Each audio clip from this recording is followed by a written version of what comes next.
بستر کے اندر منہ دے کے بھی درد سے کہیں گے نا معاف کر دے تو وہ تو مہربانی بڑھائے. میرے نبی پاک صلی اللہ علیہ وسلم مثال دیتے ہیں, فرمایا ایک آدمی صحرا میں جا رہا ہے, صحابہ سے حضور خطاب کر رہے ہیں, فرمایا ایک آدمی صحرا میں جا رہا تھا, اس نے اپنی اونٹنی پہ کھانا پانی پیسے ہر چیز رکھی ہوئی تھی. صحرا تھا بہت بڑا, درمیان صحرا کے گیا تو تھوڑا سا سستانے کے لیے آرام کرنے کے لیے اونٹنی سے نیچے اترا. اب اس نے اونٹنی کی لگام اونٹنی کی نکیل اپنے سرانے کے نیچے رکھی, ہاتھ کے ساتھ پکڑی اور سو گیا. تھوڑی ہی دیر کے بعد جب اس کی آنکھ کھلی تو دیکھا اونٹنی غائب ہے. صحرا میں وہ پیدل نہ آگے جا سکتا ہے نہ پیچھے جا سکتا ہے, نہ دائیں نہ بائیں, کھانے کو روٹی نہیں, پینے کو پانی کا قطرہ نہیں. تھوڑا ادھر بھاگا ادھر بھاگا, تھک گیا. کئی محبوب فرماتے ہیں وہ پوری طرح نڈھال ہو گیا اور مایوس ہو گیا. معاذ اللہ, مایوس ہو کے دوبارہ اسی جگہ آ کے لیٹ گیا جہاں پہلے لیٹا تھا. انتظار کرنے لگا کہ اب موت ہی آئے گی, آخری وقت ہے. اب نہ میں پیدل یہ صحرا کراس کر سکتا ہوں, نہ پیچھے جا سکتا ہوں, نہ کھانا ہے نہ پانی ہے, سوائے موت کے کوئی سہارا نہیں. حضور فرماتے ہیں وہ رستے میں دوبارہ لیٹ گیا. اچانک اس نے رخ بدلا تو اونٹنی سامنے کھڑی تھی. حضور نے صحابہ سے پوچھا بتاؤ نا اسے بھلا کتنی کو خوشی ہوگی. یا رسول اللہ جسے نئی زندگی مل گئی ہے. آپ دیکھیں نا سارے ڈاکٹروں نے کہہ دیا کہ اس کے گردے معدہ جگر ہر چیز ختم ہے, گھر لے جاؤ خدمت کرو, ہر طرف پریشانی ہے. وہ بندہ بھی سمجھ گیا ہے کہ آخری وقت آ گیا, کل جاؤں پرسوں جاؤں, تیاری ہو گئی, سب لوگ آ گئے, باہر والے بھی آ گئے. یہ ماحول ایک عجیب رنگ اختیار کر گیا. اچانک ایک ڈاکٹر نے آ کے کہا نہیں نہیں غلطی لگ گئی تھی. مجھے بتائیے انداز کیا ہوتا ہے؟ بغیر دوائی کے بندہ اٹھ کے کھڑا نہیں ہو جاتا.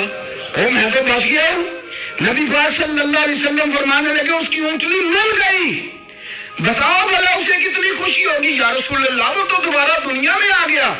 حضور فرمانے لگے اسے کچھ بھی خوشی نہیں ہوئی. جب کوئی رب کا گناہگار بندہ آ کے توبہ کرتا ہے, رب کو اس سے کئی گنا زیادہ خوشی ہوتی ہے. میرا بندہ آ گیا, میرا بندہ آ گیا, میرے گھر آ گیا. اس نے آنسو بہائے ہیں.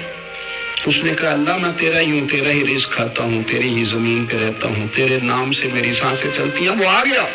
فرمایا اس اونٹنی والے سے زیادہ رب کو خوشی ہوتی ہے جب گناہگار آ کے توبہ کرتے. گناہگاروں کے آنسو اس کی بارگاہ میں بڑے مقبول ہیں, لیکن ہم رسم ادا کرتے ہیں, توبہ نہیں کرتے. ہم اپنے آپ کے ساتھ دھوکہ کرتے ہیں, جھوٹ بولتے ہیں. اللہ تبارک و تعالی اپنے بندوں کے حق میں رحمت والے فیصلے کرتا ہے, درگزر والا معاملہ فرماتا ہے. جگہ جگہ قرآن مجید میں اللہ تعالیٰ نے اپنے بندوں پر رحمت کرنے کا ذکر فرمایا ہے. ان اللہ یغفر الذنوب جمیعا, فرمایا بے شک رب تمہارے سارے ہی گناہ معاف فرما دے گا. تم نا امید نہ ہونا, وہ معاف کر دے گا تمہیں. قرآن مجید میں فرمایا ان اللہ بالناس لرؤوف الرحیم, بے شک اللہ اپنے بندوں پر بڑا ہی مہربان اور نہایت ہی رحم کرنے والا. رؤوف اور رحیم ہے, بڑا مہربان ہے, کرم فرماتا ہے. اللہ تعالیٰ اپنے بندوں سے بڑا جلد راضی ہو جاتا ہے. ماں پیار کرتی ہے اپنے بچے سے, لیکن وہ ناراض بھی ہو جاتی ہے بعض چیزوں میں. بعض معاملات اس کا دل بھی دکھاتے ہیں.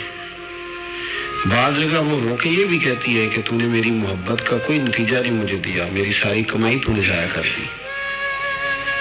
والد بہت ساری جگہوں پہ ناراض ہوتا ہے, شکوہ کرتا ہے, کہتا ہے میری بیماریوں کی, پریشانیوں کی, بڑھاپے کی, کمزوریوں کا سبب بیٹے تو ہی بن گیا.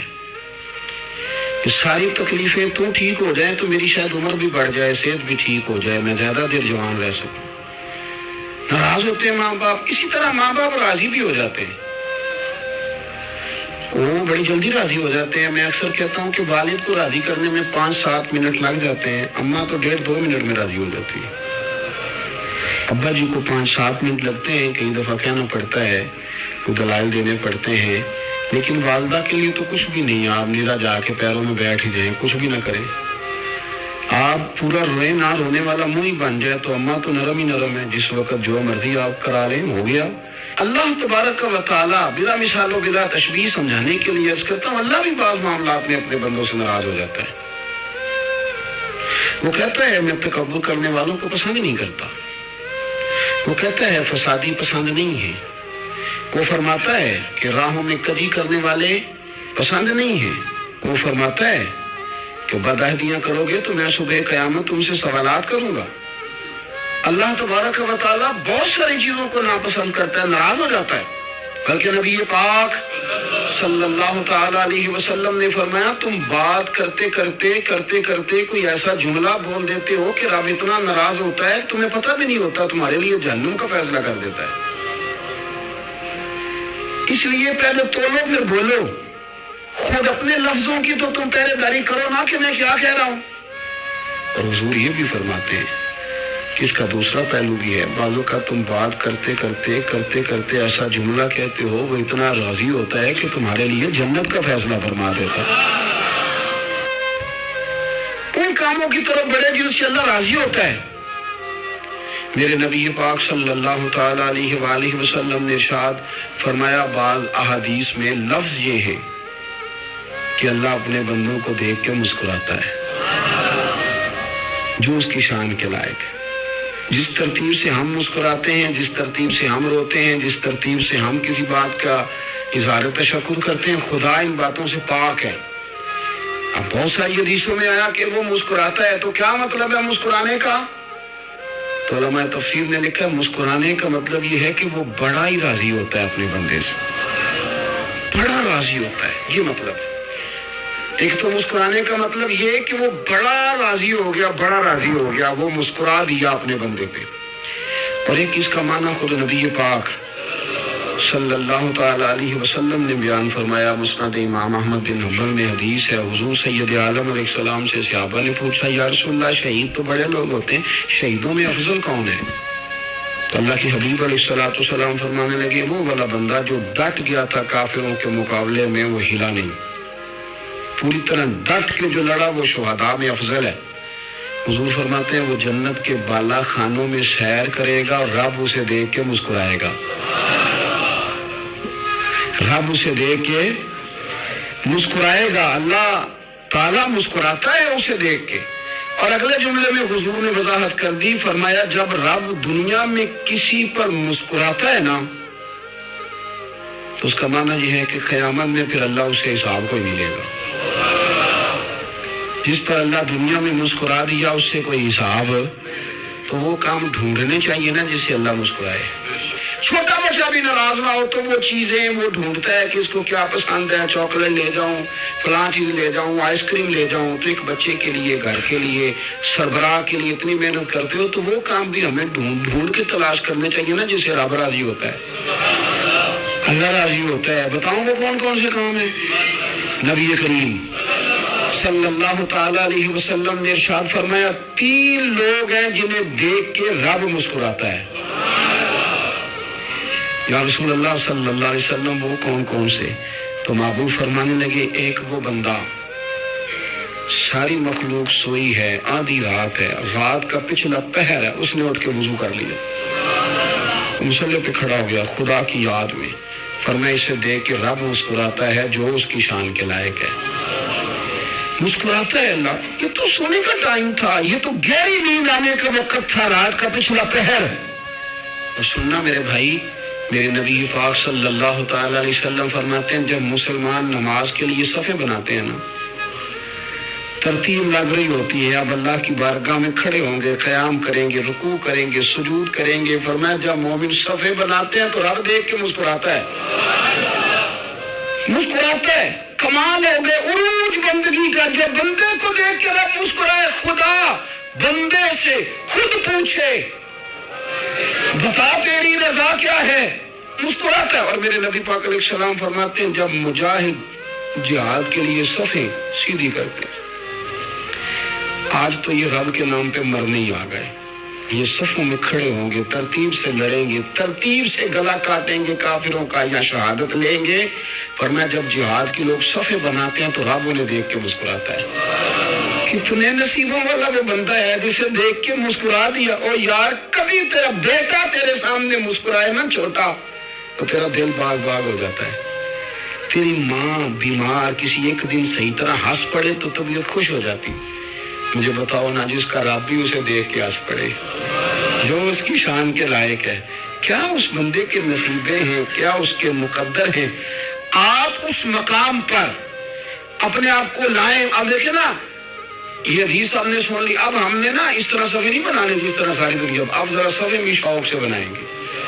آپ ذرا تھوڑا سا شوق پیدا کریں گے, بھئی یہ تو میں وہ کام کرنے لگا ہوں جسے دیکھ کے رب مسکراتا ہے. نبی پاک صلی اللہ علیہ وسلم نے فرمایا جب کوئی بندہ توبہ کرتا ہے نا, ہم توبہ کا رٹا لگاتے ہیں, یا اللہ میری توبہ, یا اللہ. اور توبہ کا تو مطلب یہ ہے کہ پچھلے گناہوں سے پکی توبہ, آج کے بعد یہ غلطی نہ کرنے کا پکا وعدہ, آج کے بعد رشوت تو نہیں نہ لے گا, ملاوٹ تو نہیں نہ کرے گا, یہ توبہ ہے. اور اگر سارے کام اسی طرح کرنے تو پھر کیوں توبہ کا رٹا ہے, جتنا مرضی لگاؤ. حضرت علی بن ربیعہ رضی اللہ تعالیٰ عنہ فرماتے ہیں میں مولا علی کے ساتھ تھا, مقام حرہ کی طرف جا رہے تھے, حضرت علی نے ہاتھ اٹھا کے دعا مانگی ہماری تعلیم کے لیے, ورنہ حضرت علی ہم صحابہ کو محفوظ عن الخطا تو مانتے ہیں نا. ہاتھ اٹھا کے کہا اے اللہ ہمارے گناہ بخش دے, تیرے علاوہ کوئی معاف کرنے والا نہیں. اور پھر حضرت علی آسمان کی طرف دیکھا اور دیکھ کے نا حضرت علی بن ربیعہ کو تو مسکرائے. حضرت علی بن ربیعہ کہنے لگے حضور مسکرائے کیوں؟ وہ فرمانے لگے کہ دن میں حضور کے ساتھ اسی طرح آیا تھا, اسی طرح حضور نے دعا فرمائی تھی ہماری تعلیم کے لیے, اور پھر حضور مجھے دیکھ کے مسکرائے تھے اور فرمایا جب کوئی بندہ رب کی بارگاہ میں اس طرح استغفار کرتا ہے تو رب